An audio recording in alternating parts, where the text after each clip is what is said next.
Hey guys, welcome to American Tales Live. I'm Anthony Tucker, you can call me Tuck, and we are live in Norman here at Legally Brewed. Now, if I start to exhibit some type of twitch, it's PTSD, because the last time I was drinking beer down here, I was in law school and was a 1L, and I immediately heard the whispers of the wind that told me, go chase your dreams, leave law school, and I did. Now, I have the freedom to tell my own stories and be here with my buddy Jared, but financial freedom, that's a conversation for another day. So folks, we know it's tough. To our friends who are watching us across streaming and social, there might be some stuff that gets cut out. You'll never know because we had everybody sign an NDA. And for those folks in attendance tonight, you did that by your eyeballs. So they implanted a chip when you were a young child. So we're just now getting to that point. So I don't know if you follow like Jeff Bezos and stuff like that, like all the advanced tech that you and I can never afford. Never heard of them. Never. Is this a good time to talk about AI in Oklahoma? Would you? Sure, great. But I am so excited to be here tonight. It is hot outside here in Oklahoma, and it is a beautiful, beautiful venue here in downtown Norman at Legally Brewed. And we are so excited to be here with American musician and setting Oklahoma State Representative. Yeah. Jared Deck. Jared, how are you doing tonight? I'm doing really well. We're in the air conditioning, so that makes it even better. But life is good. Having a good summer, and got good people around me, and I've been playing music a lot this summer. So happy to keep getting out there. Yeah, you definitely made it past Sendai, so you made it past your last day of work there at the Capitol. Jared represents the Voices of Norman here just a few miles down the road at the Capitol. I say a few miles because it's only a few, but it's going to take at least 45 minutes to get there. Yeah, pretty much. It's about depending on the day and the time that I've got to leave, it can take me anywhere from 25 to 45, 50 minutes. So. Yeah. We used to live in Edmond when we came back from California for my corporate job. Yeah. And my wife worked in Midwest City. She's an eye doctor, so she had practice there. And every day she was just cursing me. She was like, we can't make this drive anymore. We had a 3-month-old at that time who was still nursing. So, and nothing replaces nursing. No matter how many times I filled up those bottles with the breast milk, never worked. And you never feel like more of a failure as a father. And then you're sitting there, come on, baby, it's okay. Take the milk. Yeah. So those are my memories from Edmond, and then I moved back home to where Cody and I are from, up north of Tulsa. So it's a little bit slower pace. Yeah. But I can still hop a flight and get wherever I want, and be here to see you within 2.5 hours. That's right. So, folks, don't try to put this musician in a box because he stretches genres when it comes to the end of the day. And he's got that type of sound, especially with Head Above Water, his latest album from 2024, that makes you say, honey, won't you lock the door, turn the lights down low, and put some Jared Deck on the radio? That's what it comes down to. Boy, the bluesy side of you is just amazing, man. I mean, it just knocks your socks off. Like, dang, look at that guy. Because you can't really say, like, you're just country or red dirt country. There's so much depth to you. Who inspires you to have that oomph to your sound? Sure. I would say, kind of some of my greater influences, Alejandro Escovedo, who was a punk musician in the late 70s, early 80s in Southern California. He had a cowpunk band called Rank and File. He ended up becoming an Americana songwriter himself. And so he's one of my greatest influences. On the countryside, Lyle Lovett is really one of my favorites. And he's done records and does live shows with big bands. And so it's not necessarily just in a box for a country musician. But then also Sister Rosetta Tharpe, who was a black gospel musician in the who did incredibly well and was well renowned in the 1940s, 50s, and early 60s. And so my influences have really run the gamut. I grew up playing music in church and ended up working as an adult in a traditionally African-American congregation. And that was an education for me, both musically and I would say an education about life. Yeah. And that's how I grew up, too, in my community. I didn't know there was a difference. Yeah. Like, when I went off and went to college, I was just like, oh, that's just how life was. Like, it was super diverse. I got to learn all about different cultures. We had our elders in our community that weren't necessarily our family members, but people we looked up to. And what I enjoyed most about those times is they told you stories of segregation era. And I learned about the all-black school era in my community, and specifically where I grew up, how they've never won a state championship championship in football, except the one time that the all-black school during segregation made it to the state finals. Yeah. And you know what they did? The school board said, you know what, we're not going to pay for the school bus to take you down to the state championship game. Yeah. So they ended up splitting that state title with that other all-black school during segregation. So now country music today, is there somebody mainstream that you kind of got on your playlist on Spotify or Apple Music? Not really. I listen to a variety of things. I'm a big fan of The Clash. Yeah. Arcade Fire. Probably who I'm listening to most right now is Sam Fender. Yeah. Who's kind of an indie songwriter from Great Britain. And it's funny. Probably one of my greatest influences, maybe surprising, is D'Angelo. Yeah. The soul musician. Yes. I remember when I was growing up, I was a member of one of those CD clubs where they would just send you CDs if you paid $1 or something. And the first CD I got from this one company was D'Angelo's Brown Sugar record. And I remember listening to that and thinking, I think I could get grounded for listening to this. And because it was so sexy and just different than anything I'd ever heard. And honestly, I still listen to that record once a month today. Yeah. And for me, what I take in musically, I don't know, it doesn't have to be just one thing. As long as it tells a story, then that's really what matters. And you went 5 years in between the Bully Pulpit to Head Above Water. Yeah. It's kind of during that time, did you go through some life changes, or kind of what stretched you out 5 years of releasing albums? Well, it's interesting because we actually made Head Above Water at the beginning of 2020. Wow. And then COVID hits, and we are thinking, well, we're just gonna have to put off the release of this record by maybe a few months. And anyway, life took a turn. I ended up getting a full-time job during the pandemic, which was really great for me. And I'm very fortunate to have found that. And that turned into another job, which turned into this other gig that I have. And we ended up waiting really a full 3 years to release the album. But I'm glad we did, because we were able to give it the opportunity that music deserves. Do you think your voice changed a little bit in your songwriting approach, and also how you approach certain runs within those songs? Sure. It's been interesting. Before I, quote unquote, went solo in 2015, I had a cowpunk band called Green Corn Revival for many years, and we were. And that band, I mean, that was some great music, and we made some noise, but we never could get over the hump. Yeah. And my songwriting just started to change in about 2013, 14, and I ended up going with the Americana Songwriter Act, and moving forward there, put out my first record. That record, I'm very proud of that. It truly tells a story of what it feels. I always say everybody has a love-hate relationship with their hometown. Yeah. And, yes. And it truly tells that story.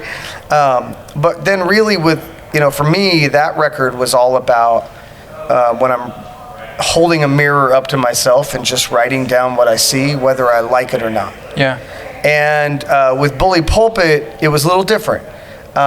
With Bully Pulpit, I felt like I was holding that mirror up to some of my community and some of the people I grew up around, and writing down what I saw. Yeah. And good or bad. Yeah. And so with that record, it was also an opportunity to take more of my influences, not just the small town guy, farm kid, influence, but actually more of my my jazz background from college, my gospel background from working in churches, and really expand upon that, and also have something to say.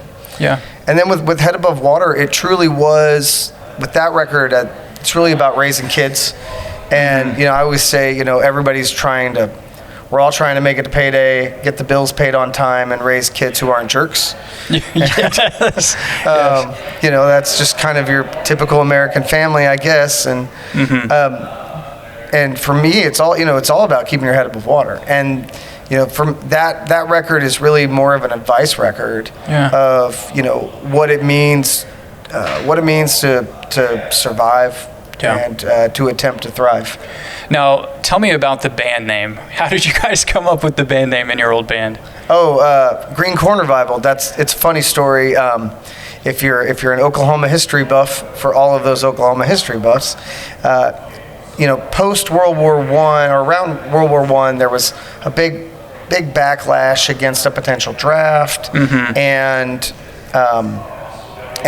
there was a group of wild Oklahomans in the rural areas that really they were protest. It was a protest movement, protesting the draft, protesting the war, and it was called the Green Corn Rebellion.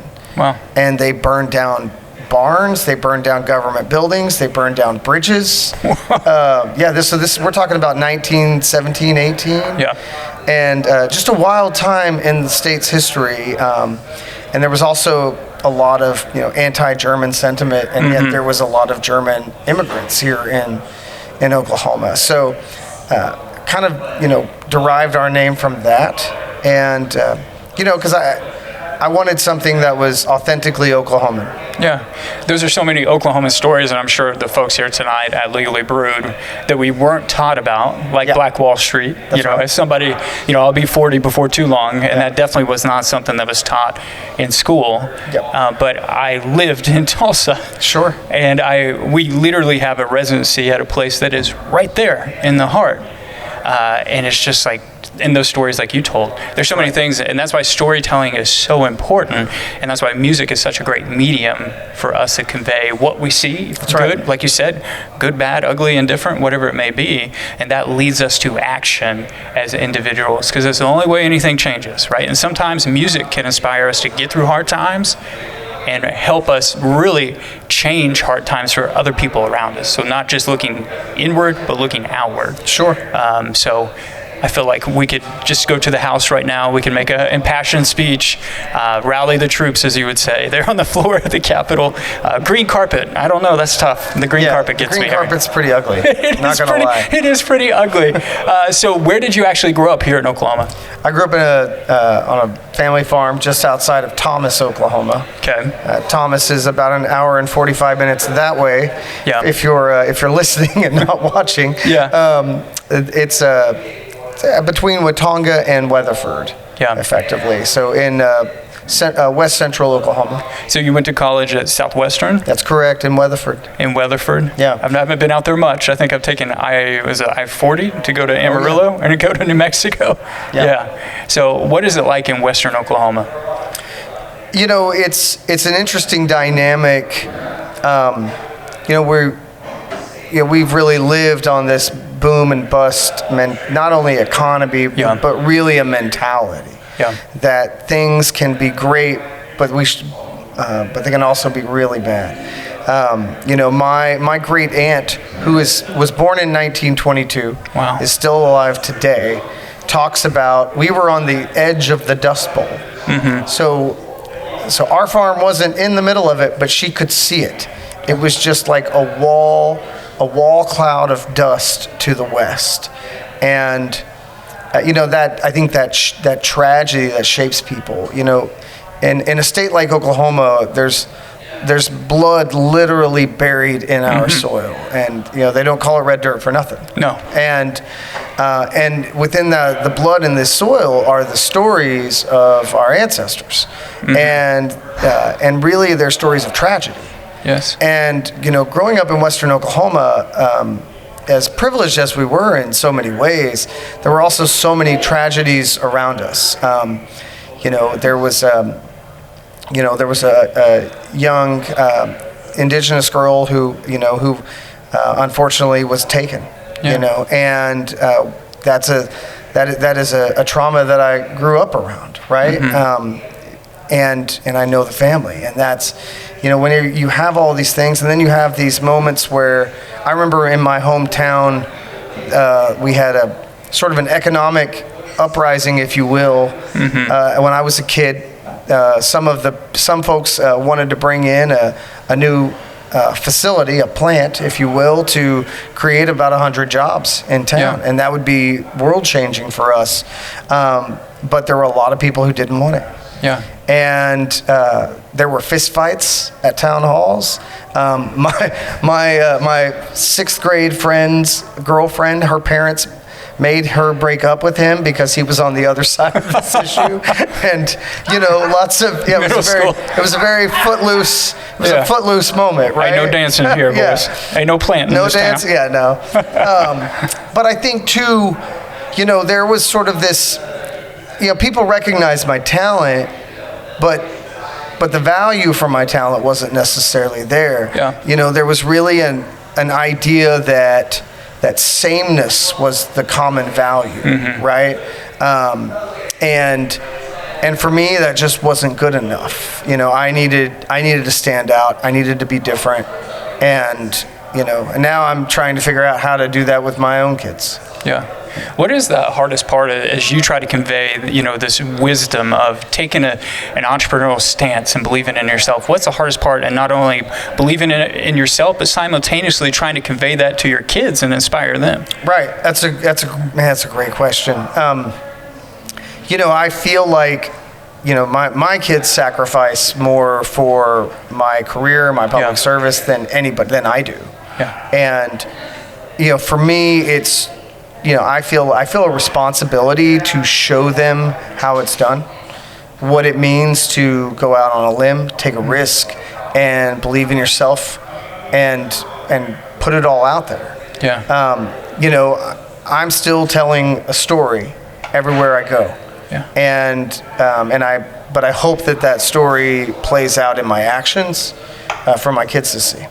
And that's sometimes the hardest thing, is for your actions to always represent what you're feeling inside, right? And what you're trying to do best at. Because sometimes, if it's a hot day, I don't know about you, but I have a terrible attitude when it's hot. My wife will tell you, my mom will tell you, me and hot weather don't work. So I might not say the right things all the time, but I'm darn sure going to try to act the right way and convey that so that my actions speak louder than my words, even when I come up short.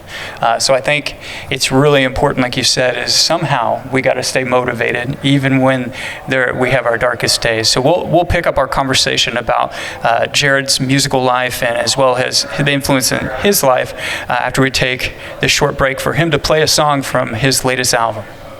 Well, actually, I've just recorded a new record. Oh, let's go. This is going to be on it. All right. So, you hear it first here on American Sales Live. This is called Break What's Broken.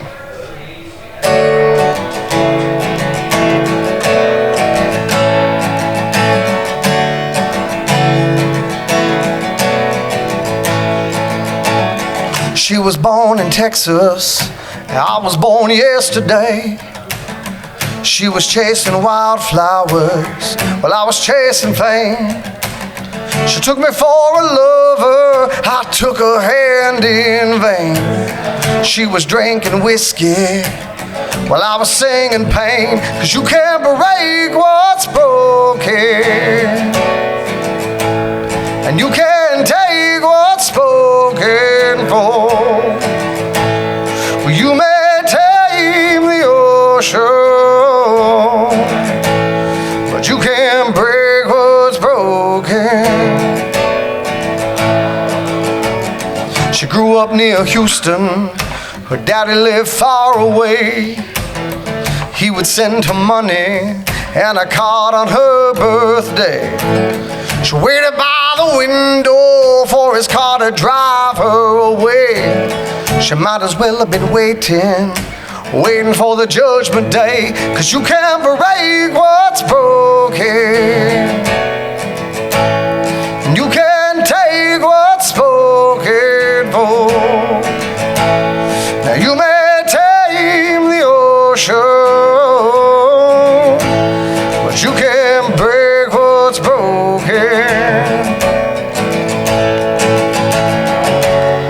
Though the money in the world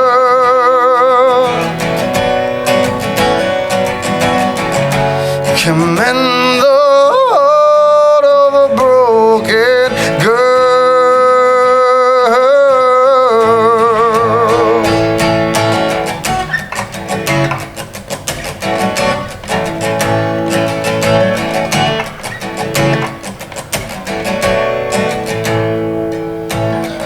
saw her out in Braunfels. She was dancing in the rain.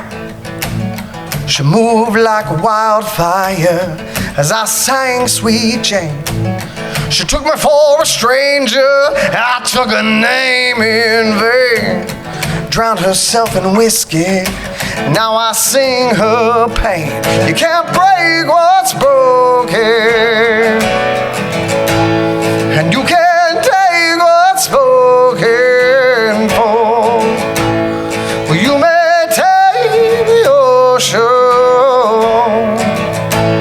but you can't break what's broken. No, you can't break what's broken. No, you can't break what's broken.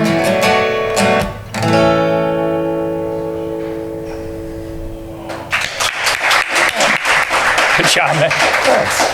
That was beautiful. I like the line that said, like, you might as well wait till Judgment Day. I think, I'm probably circumventing some words there, but that's beautiful. Thank you. That really speaks to, I think, and when you go through loss in life, or you think like you're not where you're supposed to be, you think, oh, I'm just broken in this moment, right? And what else is going to happen to me? But it can't break what's broken. That's right. So that's beautiful. We hope that we'll get invited back for an album release, because I didn't know we had a new album until this moment. I was like, bro, you're breaking some news here on American Tells Live, so that's awesome. How many songs are you looking to have on the new album? I think we're going to end up with 10. We recorded 12. 2 of them went okay, so I think we'll get the other 10 out. I think that's maybe what my parents thought when they had 4 kids. 2 were okay. The 2, That's right. Yeah. So I just hope I end up okay in the sibling rankings at Christmas. So my kids, because I don't get gifts anymore. It's my little girls that get gifts. So I'm going to make sure they get the cool little trinkets that they're going to break, like from being a dad.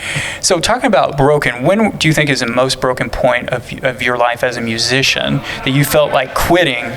And you fought through it to be here today? Sure. I mean, I would say, at the tail end of Green Corn Revival, that I was at an age and sort of a circumstance where I thought things would be further along than they were. Yeah. And I really struggled with the idea of, always, straddling worlds, right? Yeah. Having one world in business and public service, or having a foot in the musical world. Yeah. And at one point I was like, maybe I'm not actually that talented. Maybe I'm just a guy who's pretty good. Yeah. Who should, who enjoys doing it. Maybe I should stop doing that. And I asked people around me if that was the case, and they said no. Mm-hmm. And they said you should definitely go for it.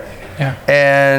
And so I did, and I worked 4 jobs for about 20, 22 months. Wow. Saved up a bunch of money, recorded an album, put a bunch of my own money behind it to promote it, and that was my first solo record, and and I've just kept pressing ever since. I think there's definitely, I heard something, got some good advice recently. It's like, don't let the career that you believe, the career that you want, get in the way of the career that you have, of enjoying the career that you have. And, I play 11 to 14 states a year. Mm-hmm. I put out an album, almost every 2 years, every 2 to 3 years. And, for me, it's, I have a plan. I know what mm-hmm. I know what I'm searching for, but really it's just about creating a sustainable life. Yeah.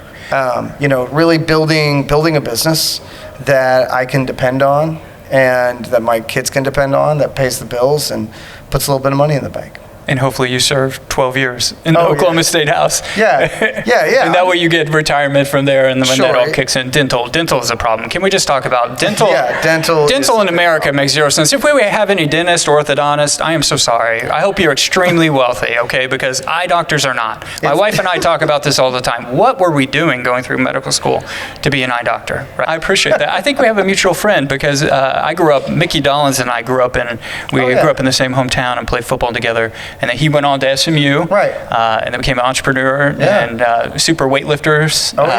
Yeah, way more fit than I am. He could lift an ox. But Mick's is a good dude. I always called him the Mick because he was like Hulk in high school. I call him Gaston. See, we're on the same page.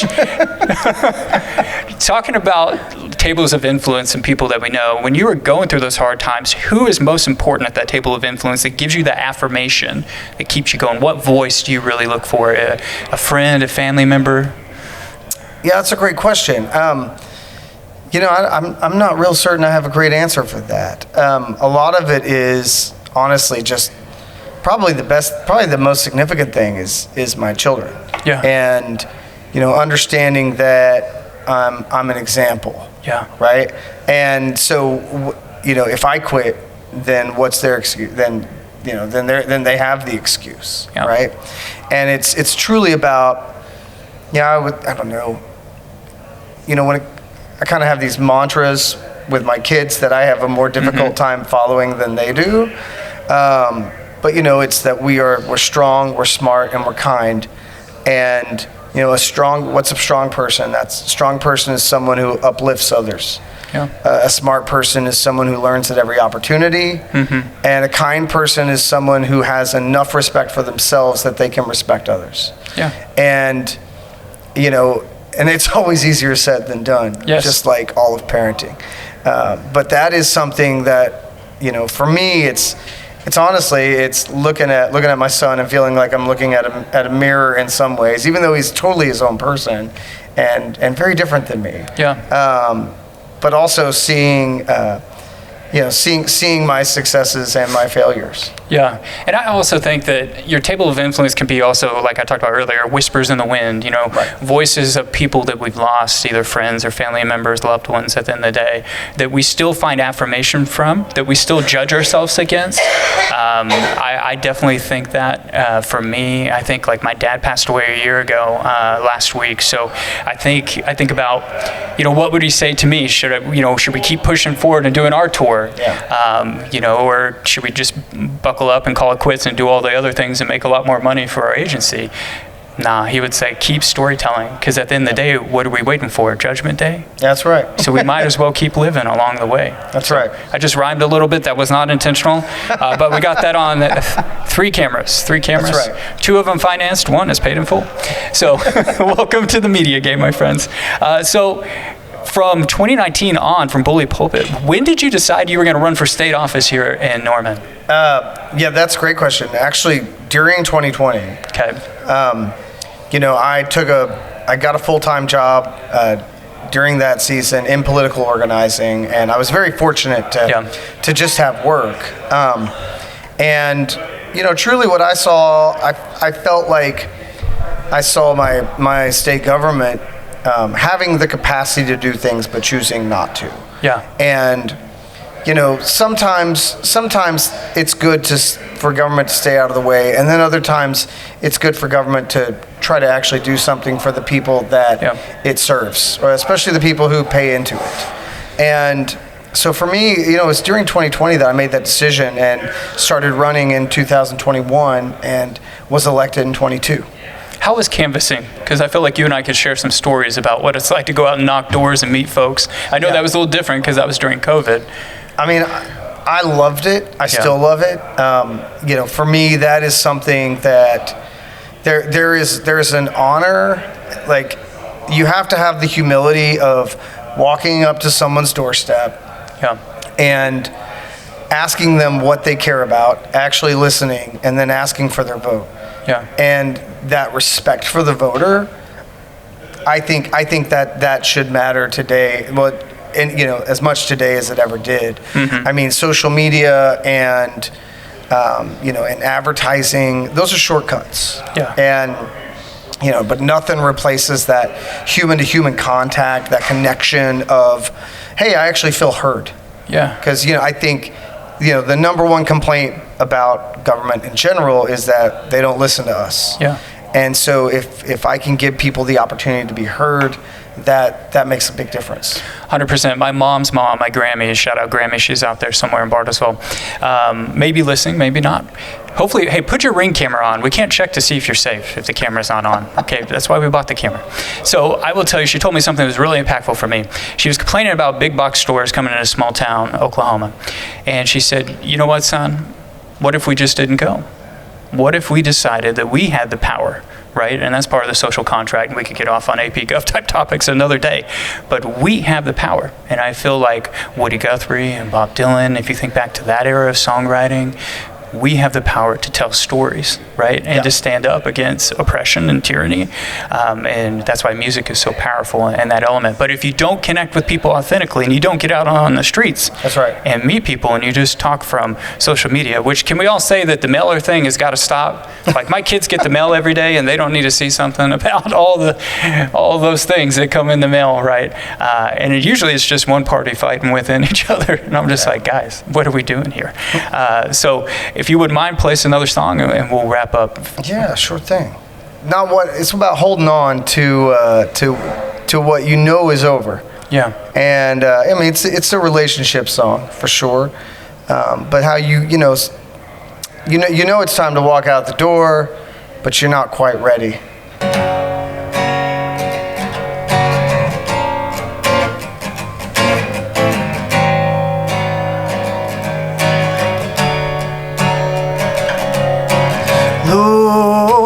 Look what we've done. Look at the mess we made. Hearts betrayed. No, look what we've lost. Look at the cost we paid. Toast what was said. 'Cause if you're leaving, don't say more. Love me right here in the living room. Love me right now, not a moment soon. Take me right back to the day we met. Make me fight back for the sun is set. 'Cause if you're leaving, don't say more.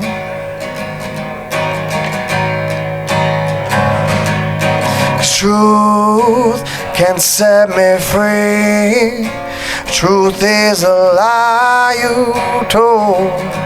Tried my soul, baby, time ain't on our side. And I need your touch before my heart hits the door. 'Cause if you're leaving, don't say more. Love me right here in the living room. Love me right now, not a moment soon. Take me right back to the day we met. Make me fight back for the sun is set. 'Cause if you're leaving, don't say more. Love me once more.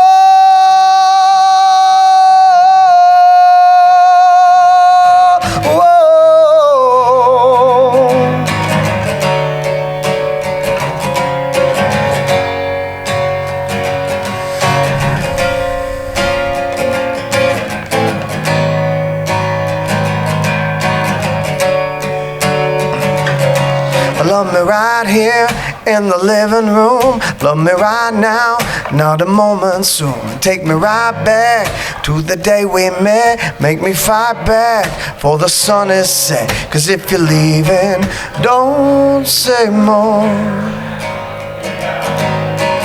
Love me once. I don't wanna leave, don't wanna leave, don't wanna leave. I'm still hanging on. I don't wanna leave, don't wanna leave, don't wanna leave. Play me one more song. I don't wanna leave, don't wanna leave, don't wanna leave. I'm still hanging on. I don't wanna leave, don't wanna leave, don't wanna leave. Play me one more song. I don't wanna leave, don't wanna leave, don't wanna leave. I'm still hanging on. I don't wanna leave, don't wanna leave, don't wanna leave. Sing me one more song. 'Cause if you're leaving, don't say more.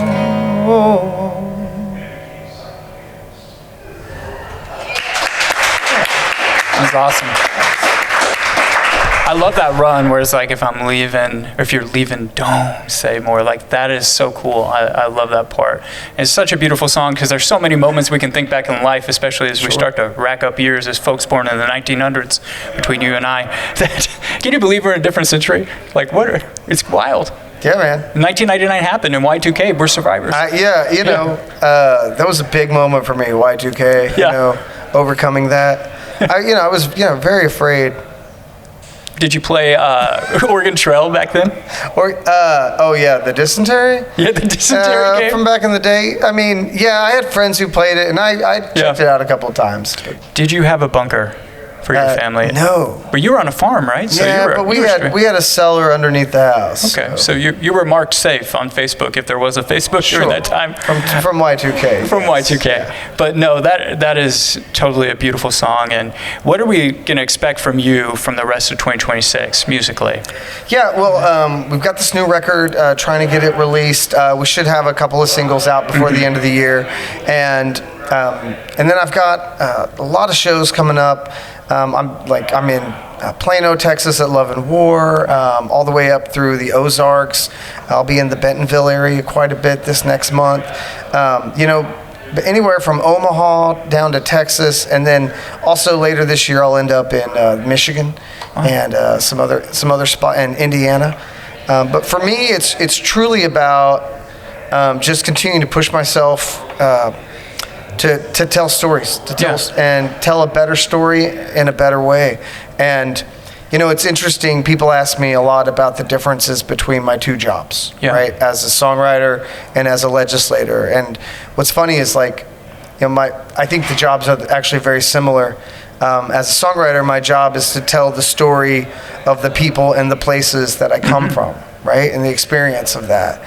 And honestly, as a legislator, my job is the same, to tell the story of the people and the place that I come from, that I represent, and the experience behind that. And, for me, I've found an opportunity, and I've found a lot of beauty in that. Yeah, and we hope to catch you. I think your agency is having a showcase on December 19th there in Springfield.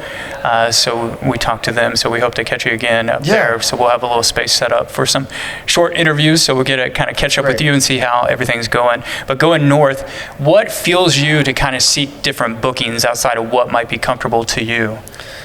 I mean, it's the opportunity to expand the audience, to meet new people. I play mostly in flyover country. I don't play the coast. I feel very passionate that we all deserve to hear great music live in the flesh. And where I grew up in the middle of Western Oklahoma, we didn't have that opportunity. Right, we didn't have a record store. We didn't have the internet at that time. Dial-up days. And so we really just didn't have that opportunity to hear what was new and what was fresh until we heard it from a cousin who heard it from a friend at school. So, for me, it's truly just about spreading that message of these stories and hoping that people find hope, that they find a little bit of themselves in them. So what about the future of you and your music career? What would you define it as a success? What do you hope that you achieve when it's all said and done? Yeah, for me, it's about sustainability. Yeah. It's about being able to make a living and continuing to produce albums. The one that we've just recorded is my 4th studio record, and then I want 6 more, to be honest. Yeah. And it's more about output. It's about getting my statement out to the world, right? And that is success. And then also, making enough money along the way to be able to produce those records, to release them, and pay the rent. When you try to manifest your destiny, because we all do on our journey of life, is there a certain place that you see, like, man, if I make it there, right, a certain stage or a certain size of audience or a festival or an event that you want to make sure one day your name's on that poster? Yeah, I've gotten to play a lot of my dream places. Yeah. The Arc in Ann Arbor, which is one of the premier listening rooms in the country. I've gotten to play there. I mean, Lyle Lovett's played that stage. Bonnie Raitt's played that stage. I mean, just true legends. You know, I've gotten to play Mile Zero Fest in Key West. Still trying to get into that. I submitted our media credential request. Yeah. I'm like, come on, we could go. Yeah, I've had the opportunity to play that 3 times. It's a wonderful, I mean, Key West is a beautiful place to be in January. 100%. I don't know that I really measure it by that. To me, again, it's just truly about sustainability and making a living. I mean, that's, in the end, like goes back to my definition of keeping my head above water, right? Yeah. Just make it to payday, get the bills paid on time, and raise kids that aren't jerks. It's easier said than done. That's right. Right? Making it to payday and plus the kid part, right? Because every day is a new day when you got kids. Mine are 4 and 2, so it's just wild town right now. Yeah. As you can imagine, when I text you trying to leave them, they're like, where are you going, Daddy? I'm like, well, Daddy's going to be about 3 hours away. You're not going to see me till the morning time, but I will be back. This is not on YouTube, so you're not going to see me. Because if we're live streaming, I'll say goodnight to them or something, you know. It feels like an old radio sports broadcaster. Like, if you're still out there, like, I imagine that's what Dave Thomas did to Wendy. Still don't understand. Good night, Wendy. So tell me this. If you had to develop a soundtrack for your experience in the State House, what are some song titles that come to mind of things that you've witnessed? I always say that this should be the title. The key to happiness in the legislature is low expectations. That's I got friends in low places. Sounds like a pretty good soundtrack for that. I would say low expectations is one. Also, don't be a jerk. Yeah. Right. Like, just don't. I mean, you'll be surprised when you don't care about who gets the credit, and when you just treat people with respect, you'd be surprised how well you can get along with folks that maybe you don't agree with. Yeah. Knock, knock, it's a lobbyist. Right. Would you like dinner tonight? Teachers, underpaid, underappreciated. I would, I don't know about a song title, but probably the most difficult thing during the legislative session is keeping your energy up without totally getting out of shape. Okay. By mid to late March, it's usually caffeine all morning and sugar all afternoon. Yeah, I don't know how you guys do it. Because I'd just be hitting up Whataburger and just being like sending my assistant out to get me food. Be like, hey, I need the hookup here. I need to patch me through. And then my wife would be like, hey, I think you've gained 35 pounds in about a month and a half. Oh, it happens. Probably so. It happens. So let me ask you this then. Where's your favorite place to eat in Oklahoma? My favorite restaurant in Oklahoma, statewide, is White Dog Hill out by Clinton. What are they known for? They are known, the food's fantastic, but they're known for the view. Yeah. That is a restaurant. You don't just go there for 30, 40 minutes to eat. They have a beautiful veranda. It's geologically, it's the high point of the county. Yeah. So the view is incredible. You sit out on the Adirondack chairs on the veranda. You can smoke a cigar if you want. They have a bar in a separate building. It was the old country club in the 30s and 40s that's been revived and captured. And that's my favorite restaurant in the state, hands down. Okay, we'll have to go there one day. You'll have to take me there. Oh, yeah. Have you ever been to Mears? I don't know if they're still open because my mom's side of the family, most of them had passed away. But I grew up going to Lawton in the summer, for the first 10, 15 years of my life. And so we'd go out to the mountains and we'd eat at Mears, and the hamburgers were the size of the plates out there. The water tasted kind of weird because it came from a well, I think. Sure. And so you never got the pop. We would just be like, hey, we'll stop at a gas station on the way back. But that and then watermelons of Rush Springs, Oklahoma, was always a delicacy. My Papa Willie, he would just pull the big Chevy conversion van over as a retired Army guy there. He was in Fort Sill and just start eating the watermelon on the side of the road. Yeah. And that's before cell phones. So my mom would be like, Papa, where did you have my kids at? You're supposed to be home an hour ago. Well, we eat watermelon on the side of the road. But that's just an Okie thing, I guess, or a Southern thing. So you have such a beautiful story, and thank you for your service to this state and to these people. And your words have so much meaning to them. And that's something that is not, underseen. It's something that is. I know the first time I started listening to you is when I connected through your agency, and I was just like, what? How have I not heard of this guy? Like, maybe it's me, because of the algorithm sometimes in modern music just kind of defines what we listen to. So let me ask you that. Final question, and then you'll play us out. How do you approach releasing music in this modern era where everything is so valued on a single by single by single? How do you still pursue that album that we've talked about and heard 2 great songs from? Sure. I mean, you have to adapt to the market. Yeah. Certainly. And but also, you have to find a way to work within the system that's there. Yeah. But also make your statement the way, now we're so singles driven. But I still write in cycles. I always say I write about 12, pretty great songs every 2 years. Yeah. And I write more than that, but those are the ones that'll make the cut. And so that's usually what I go in and record.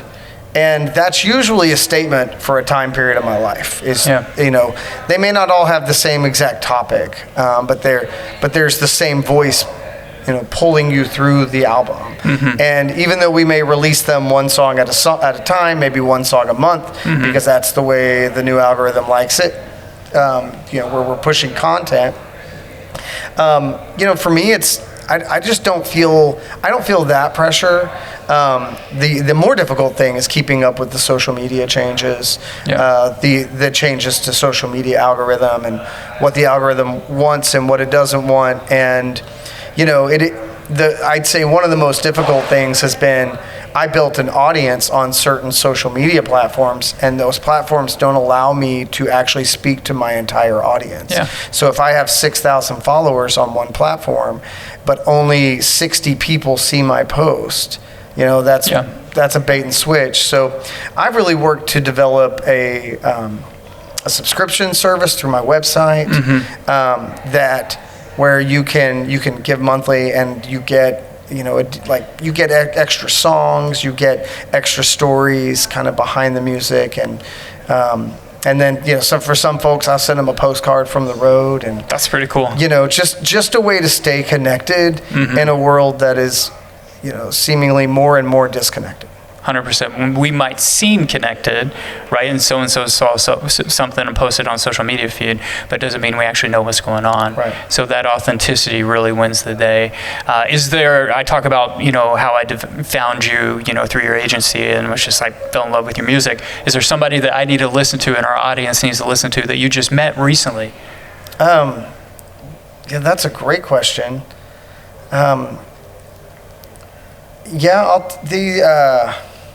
Danny Reed. Okay. Danny Reed is a songwriter friend of mine. She lives in Texas. And Danny she has a voice, I don't know, a little bit like mine in the mm-hmm. sense of she can really open it up and wail. Yeah. But she's much younger than I am, and she sounds like she's lived more life than I have. Yeah. So Danny Reed is an incredible up-and-comer. Okay, we'll have to check her out. A lot of our guests that we schedule out for the next year are from recommendations from artists that we have on, so I appreciate that. So Jared, thanks for joining us here on American Tales Live, Legally Brewed here in downtown Norman. Thanks for hosting us. We hope to be back. For our Tulsa friends out there, our monthly residency at the Hunt Club will start next month, first Thursday of every month. Come out and see us, hear some live music. So Jared is going to play us out here for American Tales Live in Norman, Oklahoma.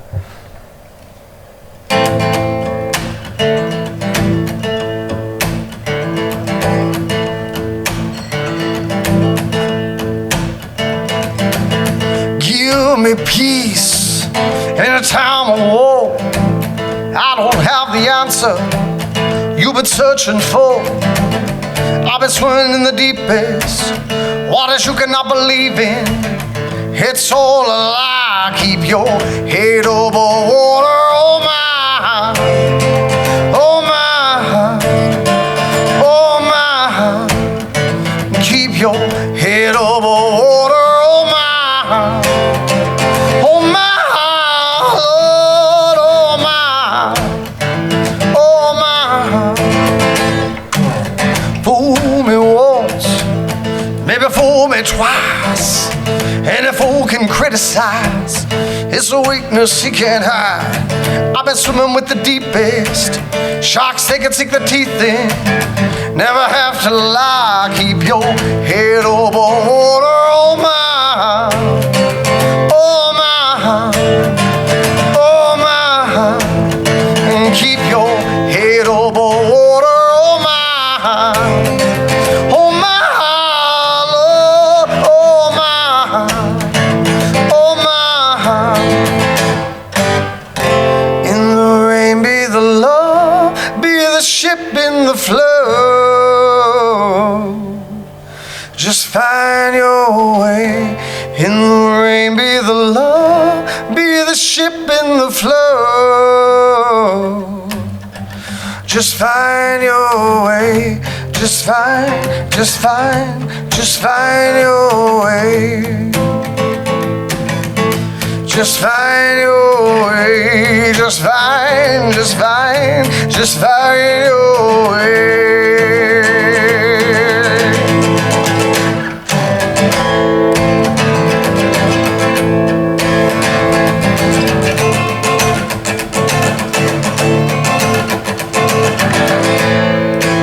And keep your head over water. Oh my, oh my, oh my.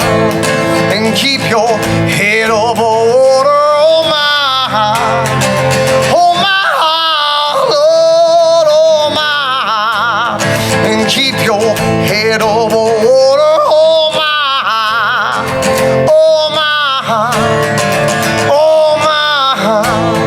And keep your head over water. Oh my, oh my, Lord. Oh my, oh my. Thank you so much. Great job. Thanks for closing us out with that song. I love that song from that album. America, find your way, keep dreaming, and we'll keep telling about your dreams and your relentless pursuit of those dreams. For Jared, I'm Tuck. This has been American Tales Live at Legally Brewed in downtown Norman, Oklahoma. Peace. Love me right here in the living room. Love me right now, not a moment soon. Take me right back to the day we met. Make me fight back for the sun is set. 'Cause if you're leaving, don't say more. Love me once. I don't wanna leave, don't wanna leave, don't wanna leave. I'm still hanging on. I don't wanna leave, don't wanna leave, don't wanna leave. Play me one more song.